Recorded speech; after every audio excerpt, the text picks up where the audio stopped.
Broken toilet handle spring got you stressed? Here's how to fix it without losing your mind or calling some pricey plumber.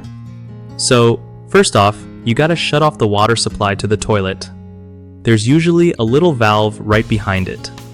Then, flush the toilet to empty the tank so you're not working with a ton of water. Take off the tank lid carefully and set it somewhere safe so it doesn't break or fall. Next, check out that broken handle or spring. If it's just the spring, you can usually buy a replacement at any hardware store for a couple of bucks. When you get the new spring or handle, detach the old one by unscrewing the nut that holds the handle in place inside the tank. Watch out because it's often reverse threaded, meaning you turn it the opposite way to loosen it. Slip the new spring or handle into place and screw the nut back on tight, but don't overdo it or you'll risk breaking it again.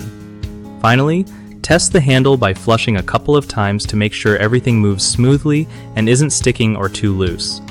One of the biggest issues with fixing a broken toilet handle spring is not turning off the water supply first, which can cause a big mess if the tank starts leaking.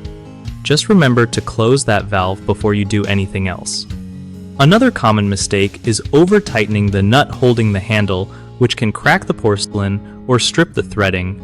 Always go easy on tightening and check for snugness. Lastly, people often buy the wrong replacement parts because toilets come in different styles and sizes. So bring your old handle or spring to the store or double-check online descriptions before buying anything. BigHomeProjects.com is a solid spot for homeowners trying to find trusted local contractors who actually know what they're doing without getting ripped off.